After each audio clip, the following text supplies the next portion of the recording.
Hi, this is Brian with Seal the Deal Fence and Deck Staining. I stain fences in the Granbury area. I live in Granbury, and would like to talk a little bit today about some background information on fence staining. If you wanted to DIY this or you're going to get your fence stained, it's just some really helpful information to have. It's summed up in a nutshell. It's really short with action-packed info that you need. So today I was going to go over price, what's fair, kind of what goes into the price.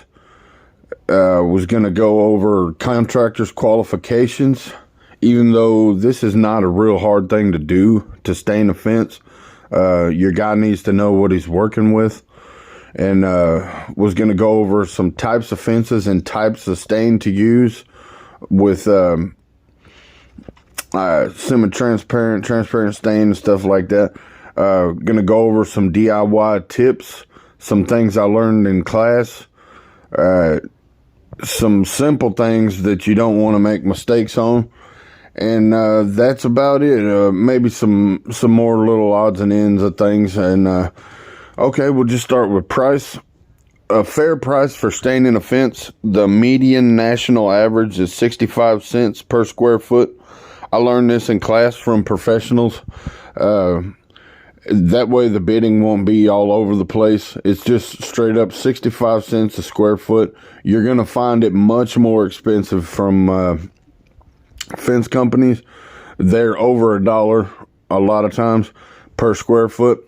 And it's fair. 65 cents per square foot is a professional quote. And there's a lot of grunt work that goes into this. It's not a lot of knowledge that goes into fence staining, but they do make mistakes. I'll talk about that with the quality of stain and things. It's like you really need to know what you're using. But anyway, price. A lot goes into the price. It takes a few days to get the job underway. The customer has to pick out the stain, lots of communication. There's some prep work involved. With price, you want to be about half on stain, half on labor.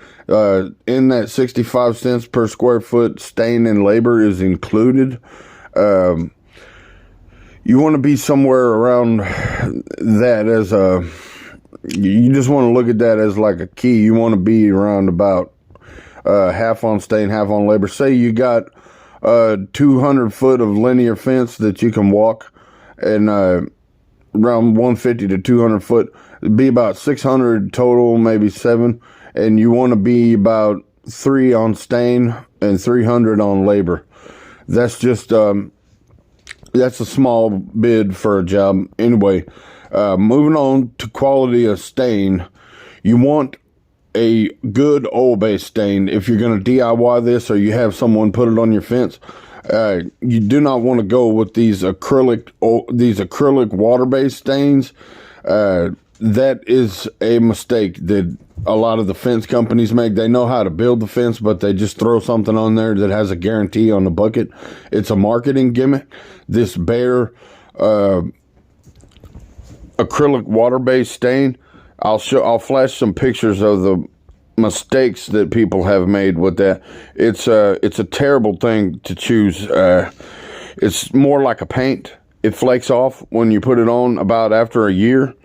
And I've heard from professionals, and Wood Defender doesn't even make a acrylic water-based stain. It's not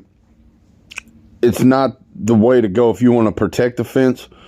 It's just it's a terrible decision in my opinion, and I've heard it all across the web, and also in class. They do not endorse that acrylic water-based stain, so stay away from that. If anybody wants to apply that on your fence, you need a good oil-based stain. And I've learned all about Wood Defender stain.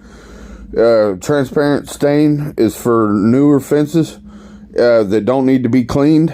It's let me see, 2-year warranty on that, and I stand behind Wood Defender's warranty with my workmanship. And semi-transparent stain is 3-year warranty, and semi-transparent stain is for older fences with blemishes, that needed to be cleaned possibly. You want to use like a darker pigment if the fence is rough, and if it's got some imperfections or it's a cheap fence. If you wanted to cover things up like cosmetic, if there's scratches or any kind of anyway, mildew can be cleaned off. I needed to mention in the price, this 25 cents per square foot. If it's an older fence and it's gray, it needs to be cleaned. That's mildew on the fence, that gray stuff. You can hit it with some bleach and water mix, and that mildew comes right off. Anyway, after that, it's like 5 cents per square, or 5 cents per obstacle. If you got like gardens and sheds or a pool that needs to be covered, and that goes into the stain and labor price. If it's you got to wet down the surface. This oil-based stain will not stick to things like the house and make a mess. Not like an acrylic water-based stain. You need to wet the house down. That's a DIY tip. And you can wash it right off. It washes right off, but it will stick to porous surfaces if you let it dry long enough. Anyway, you kind of cut that in with a paintbrush near the house, and then you wet down the house, get that underway. And one of the biggest mistakes people make is one of these three. I'll just talk about the three mistakes real quick if you're going to DIY this. And it's pretty simple. Then I'll go in depth a little bit about them. So it's mixing the stain. With Wood Defender and other products, you have to get to the bottom of the bucket. You dump that. Okay, so I've already gone into it. So mixing the stain, making sure the fence is dry is number 2. And number 3, you have to fully saturate the fence. Okay, so we'll go into mixing the stain. You got to get to the bottom of the bucket. Dump some of that out. Paint thinner won't mess with the stain. You put a cup of paint thinner in there, mix it around with a toilet brush after you've dumped it in another bucket. Mix that around a little bit, and yeah, you should be good to go. You got to get the pigment all mixed up in there real good. And number 2, saturating the fence. It needs to be fully saturated. Wood Defender goes on evenly. You can stand in one spot, spray, and it will not make a difference in how it looks. It goes on totally clean. Them other acrylic water-based products don't do that. They go on blotchy, and that's tip number 2. You got to fully saturate. It's Wood Defender is a foolproof product, so it's really workable. And number 3, you want to make sure the fence is not damp. You put your hand on it or get a moisture meter. If it's cool to the touch, that means it's too wet. And a lot of times new fences you need to put the project on the back burner until that fence cures, because sometimes new fences will be a little bit wet and moist. You need to wait maybe a few months to let everything settle. And yeah, so those are the 3 main tips. If you're doing DIY, you decide to do this yourself, I would recommend that you go to Wood Defender's training class. I'm qualified to apply their stain. It takes about a day to go through this class. You get some hands-on training.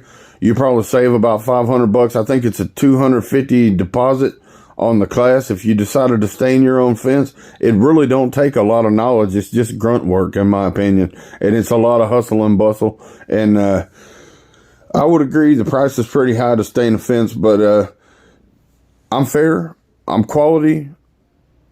I'm professional. So I've been in landscaping for 15 years. I've worked all around Granbury, mainly is where I've worked. And now I'm staining fences in Granbury. So I've worked all over Texas with my landscaping. I've probably mowed your yard or someone you know if you live in Granbury. Anyway, if you would like to have your fence stained, I think that's just about all for this video. It's just about all that I'm going to cover. I did forget some things. I'm sure I left some things out probably, but I'm just going from memory, kind of why I stutter a little bit. If you're in the Granbury area, you need your fence stained or your deck stained, and you don't want to do it yourself, you get a fair price with me, you get quality. I'm timely. I'll be on time, or I'm quick with things, so I hope your fence turns out looking the way you want it, and hope I'll be hearing from you. Thanks for listening. Oh, yeah, if you need more information, you can pick out stains on my website. It's www.sealthedeal.cc. There's more information on there, and I hope you have a good day. Thank you for listening.